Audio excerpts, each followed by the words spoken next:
Hi friends, welcome to தேநெல்லி சமையல். புரதச்சத்து நார்ச்சத்து அதிகம் நிறைஞ்ச பச்சைப்பயிறு கருப்பு உளுந்து வச்சு சிம்பிளாக நல்ல ஒரு ஹெல்த்தியான காலையில் பிரேக்ஃபாஸ்ட்டாவோ இல்லை நைட்டு டின்னருக்கு கூட செஞ்சு சாப்பிடலாம். வாங்க சிம்பிளாக எப்படி செய்கிறதுன்னு பார்த்துடலாம். அதுக்கு ஃபஸ்ட்டு ஒரு பாத்திரத்தில் 1 கப் அளவுக்கு பச்சைப்பயிறு எடுத்திருக்கேன். அதை இதோட சேர்த்துக்கலாம். இது கூடவே 1 கப் அளவுக்கு கருப்பு உளுந்து தோலோடு சேர்த்துக்கிறேன். கருப்பு உளுந்து இல்லாத பட்சத்தில் அதுக்கு பதிலாக நீங்கள் வெள்ளை உளுந்து கூட சேர்த்து செய்யலாம். இது கூடவே 1/2 கப் அளவுக்கு கம்பு எடுத்திருக்கேன். அதையும் இதோடு சேர்த்துக்கலாம். இது எல்லாத்தையுமே ஒரு 2-3 தடவை நல்லா அலசிட்டு தேவையான அளவு தண்ணி ஊற்றி ஒரு 8 மணி நேரம் போல் ஊற வச்சு எடுத்துக்கோங்க. இல்லைனா ஓவர் நைட்டு கூட ஊற வச்சு எடுத்துக்கலாம்.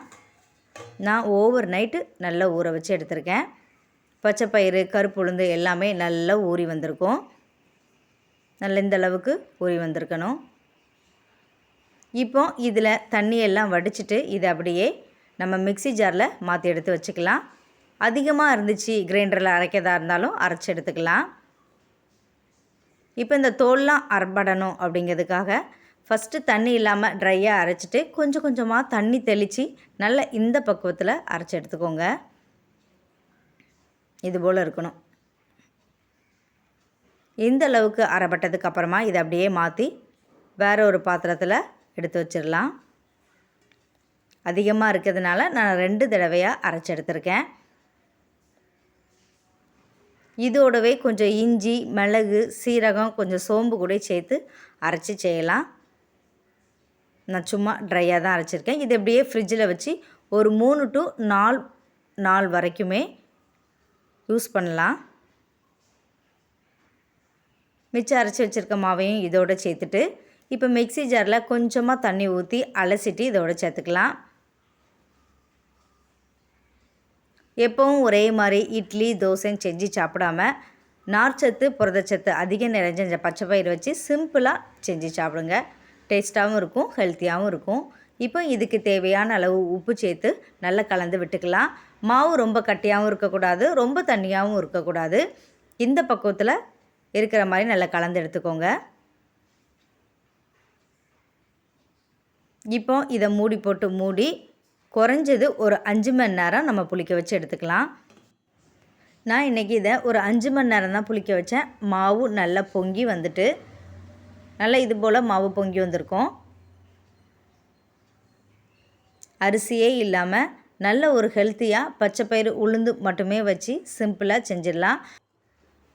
இப்போ பொங்கி வந்திருக்க மாவை நல்லா கலந்து விட்டுக்கோங்க. நல்ல பபிள்ஸாக இருக்கும். இது இட்லி தோசை ஊத்தாப்பமாக கூட செய்யலாம். கொஞ்சமாக காய்கறிகளை வெட்டி போட்டு பணியாரக்கல்லில் கூட நீங்கள் சுட்டெடுக்கலாம். டேஸ்ட்டு நல்லாயிருக்கும். இது அப்படியே இருக்கட்டும். இதுக்கு நல்ல ஒரு சிம்பிளாக ஹெல்த்தியான சட்னி எப்படி செய்யறதாங்க பார்க்க போகிறோம். அதுக்கு கடாயில் கொஞ்சமாக எண்ணெய் சேர்த்துக்கோங்க. எண்ணெய் நல்லா காஞ்சதுக்கு அப்புறமா கொஞ்சோண்டு உளுந்து, இது கூடவே ஒரே ஒரு மீடியம் சைஸ் பல்லாரி வெங்காயம் எடுத்து கட் பண்ணி வச்சுருக்கேன். அதையும் இதோட சேர்த்துக்கலாம். கூடவே ஒரு 5-6 பல்லு போல் பூண்டோட ஃப்ளேவர் பிடிச்சவங்க இதை அதிகமாக சேர்த்துக்கலாம். கூடவே ஒரே ஒரு தக்காளி எடுத்து கட் பண்ணி வச்சுருக்கேன். அதையும் இதோட சேர்த்துக்கலாம். காரத்துக்கு பச்சை மிளகா அப்படி இல்லைன்னா காஞ்ச மிளகா எடுத்துக்கோங்க. நான் ஒரு 6 பச்சை மிளகா போல் எடுத்திருக்கேன். உங்கள் காரத்துக்கு தகுந்த மாதிரி கூட்டி குறைச்சி சேர்த்துக்கோங்க.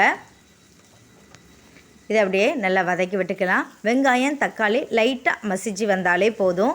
இப்போ ஒரே ஒரு பீக்கங்காய், இளம் பீக்கங்காவை எடுத்து தோலெல்லாம் ரிமூவ் பண்ண வேண்டாம், ஓரத்தில் உள்ள அந்த நாரை மட்டும் க்ளீன் பண்ணிவிட்டு குட்டி குட்டியாக கட் பண்ணி வச்சுருக்கேன். அதை இதோட சேர்த்துக்கலாம். இப்போ இதுக்கு தேவையான அளவு உப்பு சேர்த்து காய் லைட்டாக வெந்து வர வரைக்கும் நம்ம வதக்கி எடுத்துக்கலாம். தண்ணி எதுவுமே சேர்க்க தேவையில்ல. நம்ம ஊற்றியிருக்க எண்ணெயிலே இந்த காய் வதங்கி வந்தாலே போதும். நல்லா இது போல் காய் வெந்து வரணும். இந்த அளவுக்கு காய் தக்காளி எல்லாமே வெந்து வந்ததுக்கப்புறமா இதோட நல்ல திக்னஸ்க்காக ஒரு 1.5 டேபிள் ஸ்பூன் அளவுக்கு பொட்டுக்கடலை சேர்த்துக்கிறேன். பொட்டுக்கடலை வேண்டாங்க பட்சத்தில் பொட்டுக்கடலைக்கு பதிலாக வேர்க்கடலை கூட சேர்த்து செய்யலாம். ஒரு 1.5 டேபிள் ஸ்பூன் இல்லைனா 2 டேபிள் ஸ்பூன் அளவுக்கு வறுத்த வேர்க்கடலையை இந்த ஸ்டேஜில் சேர்த்துக்கோங்க. டேஸ்ட்டு நல்லாயிருக்கும். நல்ல ஒரு திக்னஸ் கொடுக்கறதுக்காக தான் நம்ம பொட்டுக்கடலை சேர்த்துருக்கோம். பொட்டுக்கடலை சேர்த்து ரொம்ப நேரம் வதக்கணும்னு அவசியம் இல்லை. ஒரு 1 நிமிஷம் போல் கொஞ்சம் அதில் சூடு ஏறுற வரைக்கும் மட்டும் வதக்கி விட்டுட்டு இந்த ஸ்டேஜில் ஸ்டவ்வை ஆஃப் பண்ணிவிட்டு நல்லா ஆற வச்சிடலாம். நல்லா ஆறினதுக்கப்புறமா இதை அப்படியே நம்ம மிக்ஸி ஜாரில் சேர்த்துக்கலாம்.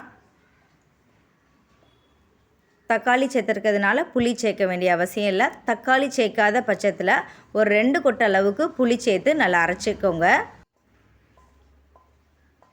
இப்போ இதில் கொஞ்சமாக தேவையான அளவு தண்ணி ஊற்றி நல்ல ஒரு பேஸ்ட்டு பதத்துக்கு அரைச்சி எடுத்துகிட்டு வந்துடலாம். எப்பவும் ஒரே மாதிரி தேங்காய் சட்னி கார சட்னி செய்யாமல் கொஞ்சம் காய்கறிகளையும் சேர்த்து செய்யும்போது டேஸ்ட்டும் நல்லாயிருக்கும், உடம்புக்கும் ரொம்ப நல்லது. நல்லா இந்த அளவுக்கு அரைப்பட்டு வந்ததுக்கப்புறமா இதை அப்படியே மாற்றி வேறு ஒரு பவுலுக்கு மாற்றி வச்சிடலாம். தேவையான அளவு தண்ணி சேர்த்துக்கோங்க. கட்டியாக வேணுன்னா கட்டியாக யூஸ் பண்ணிக்கோங்க, உங்கள் தேவைக்கு தகுந்த மாதிரி நீங்கள் யூஸ் பண்ணிக்கோங்க. இதுக்கு ஒரு சின்னதாக தாளிப்பு கொடுக்கறதுக்கு ஒரு தாளிப்பு கரண்டியில் எண்ணெய், கடுகு, கொஞ்சம் வெங்காயம், கருவேப்பிலை, பெருங்காயத்தூள் சேர்த்து தாளித்து கொட்டினீங்கன்னா அருமையான பீக்கங்காய் சட்னி ரெடி ஆயிரும். இது இட்லி தோசைக்கு மட்டும் இல்லை, சப்பாத்தியோடு சாப்பிட்றதுக்குமே அவ்வளோ டேஸ்ட்டாக இருக்கும்.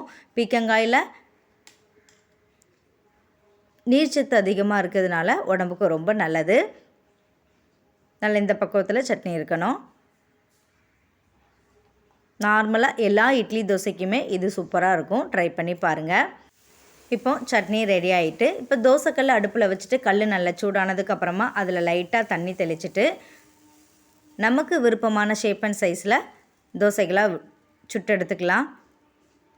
கல் தோசையாவோ இல்லை நார்மலாக தோசை சுடுற மாதிரி கூட சுட்டு எடுத்துக்கலாம். இதுக்கு மேலே கொஞ்சம் எண்ணெய் அப்படி இல்லைன்னா நெய் சேர்த்துக்கோங்க. தோசை கொஞ்சம் கலர் மாதிரி வந்ததுக்கப்புறமா ஓரங்களில் எடுத்து விட்டுட்டு நம்ம தோசையை திருப்பி போட்டுக்கலாம். பச்சை பயிரில் பொட்டாசியம் மேக்னீஷியம் இருக்கிறதுனால இதே ஆரோக்கியத்துக்கு ரொம்ப நல்லது. இது உடலை ஆரோக்கியமாக வச்சுக்கிறதுக்கும் நோய் எதிர்ப்பு சக்தியை அதிகரிக்கிறதுக்கும் பச்சை பயிறு கருப்பு உளுந்து ரெண்டுமே ரொம்ப ஹெல்ப்ஃபுல்லாக இருக்கும். குறிப்பாக பெண்களுக்கு இந்த கருப்பு உளுந்து எலும்புகளுக்கு ரொம்ப நல்லது. தோசையை திருப்பி போட்டு நல்லா வெந்ததுக்கப்புறமா எடுத்து சர்வ் பண்ண ஆரம்பிச்சிடலாம். எப்பவும் ஒரே மாதிரி அரிசி வச்சு இட்லி தோசைன்னு செய்யாமல் பச்சை பயிறு உளுந்து வச்சு நல்ல ஹெல்த்தியாக சிம்பிளாக இது போல் செஞ்சு கொடுங்க. இதுக்கு பெஸ்ட்டு காம்பினேஷனாக கார சட்னி, கத்திரிக்காய் சட்னி, பீக்கங்காய் சட்னி, இந்த மாதிரி வித்தியாசமான எல்லா சட்னிஸுமே நல்ல டேஸ்ட்டாக இருக்கும். இது ரத்தத்தில் சர்க்கரை அளவை கட்டுப்பாடாக வைக்கிறதுக்கு ரொம்ப ஹெல்ப்ஃபுல்லாக இருக்கும். உளுந்துலேயும் புரதச்சத்து நார்ச்சத்து அதிகமாக இருக்கிறதுனால இது ஒரு சிறந்த உணவுப் பொருளாகவும் இருக்கும். பெண்களோட ஆரோக்கியத்தை மேம்படுத்துக்கு, இரத்த சர்க்கரை அளவை குறைக்கிறதுக்கு, இரத்த சோகை வராமல் தடுக்கிறதுக்கு இது ரொம்ப ஹெல்ப்ஃபுல்லாக இருக்கும். இந்த மாதிரி ஒரு ஹெல்த்தியான ரெசிபியை நீங்களும் ட்ரை பண்ணி பார்த்துட்டு எப்படி இருந்துச்சுன்னு கமெண்ட் பண்ணுங்கள். இந்த வீடியோ உங்களுக்கு யூஸ்ஃபுல்லாக இருந்துச்சுன்னா மறக்காமல் தேநெல்லி சமையலை சப்ஸ்கிரைப் பண்ணுங்கள். Thank you friends.